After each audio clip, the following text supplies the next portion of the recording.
आप सभी को जय मसीह की। मैं प्रभु यीशु मसीह के नाम में आप सभी का स्वागत करता हूँ और मैं आशा करता हूँ कि आज आप सब भले चंगे और स्वस्थ पाए जाते हैं। प्रियो, परमेश्वर का वचन हमें बताता है कि गलातियों 5:22 में कि किस प्रकार जब एक मनुष्य पवित्र आत्मा के चलाए चलता है तो उसके अंदर पवित्र आत्मा के फल पाए जाते हैं। प्रियो, पवित्र आत्मा का जो पहला फल है वो है प्रेम।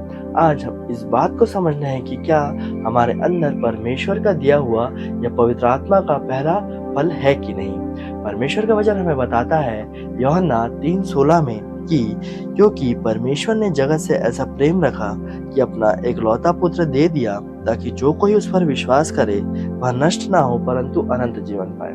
प्रियो, इस वचन के द्वारा हमें पता चलता है कि किस प्रकार परमेश्वर ने हमारे लिए अपने प्रेम को प्रकट किया है और आज इस संसार में रहते हुए अब हमारी बारी है कि हम किस प्रकार दूसरों के साथ प्रेम रखें। प्रियो, आज प्रभु यीशु मसीह का वचन हमें बताता है कि किस प्रकार एक मनुष्य जो है वो हमेशा हमें दूसरों के साथ, दूसरे मनुष्यों के साथ प्रेम रखना है ताकि हम इस अनंत मिरास को जो परमेश्वर ने हमारे लिए रखा है उसे प्राप्त कर सके। परमेश्वर की जो दी हुई सबसे बड़ी आज्ञा है वह यह है कि हमें अपने पड़ोसी से अपने समान प्रेम रखना चाहिए, क्योंकि प्रेम ही एक ऐसा उत्तम मार्ग है जिससे हम इस संसार को जीत सकते हैं।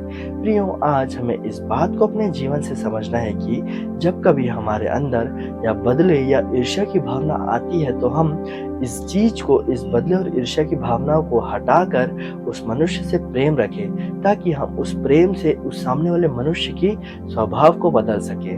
परमेश्वर का वचन हमें बताता है कि पहला कुरिन्थियों 13 अध्याय में वहाँ पे बहुत सारे प्रेम की ऐसी विशेषताएं जो परमेश्वर हमें बताना चाहते हैं वह वहाँ पे हम पढ़ सकते हैं। आज हमें इस संसार में देखते हैं कि किस प्रकार लोग एक दूसरे से लड़ाई के लिए या झगड़े के लिए या बदले की भावना से रहते हैं, लेकिन हमें इस बात को समझना है कि जो प्रेम है वही एक उत्तम मार्ग है जिसके द्वारा हम इस संसार को जीत सकते हैं। प्रभु यीशु मसीह ने हमें बताया कि जो प्रेम है वह सबसे उत्तम मार्ग है। जो प्रेम है वह हमेशा स्थायी रहता है और जो प्रेम है वो कभी टलता नहीं। और सबसे महत्वपूर्ण बात कि जो प्रेम है, इस प्रेम के द्वारा ही इस संसार को जीता जा सकता है। तो प्रियो, आज हमें इस बात को अपने जीवन में लाना है कि अगर हमारे अंदर भी ये पवित्र आत्मा का पहला फल नहीं है तो हम परमेश्वर से प्रार्थना करें कि हम भी इन संसार के लोगों से, इन सारी चीज़ों से जो हमारे सराउंडिंग में है प्रेम कर सके, ताकि इस प्रेम के द्वारा ही हम लोगों को परमेश्वर के वचन को या परमेश्वर के प्रेम को जो परमेश्वर ने हमारे लिए प्रकट किया है उस प्रेम को दिखा सके। क्योंकि प्रभु यीशु मसीह हमें बताते हैं कि परमेश्वर ने जिस प्रकार परमेश्वर ने हमसे प्रेम किया यूहन्ना 3:16 के द्वारा, ठीक उसी प्रकार हम भी आपस में लोगों से प्रेम करें।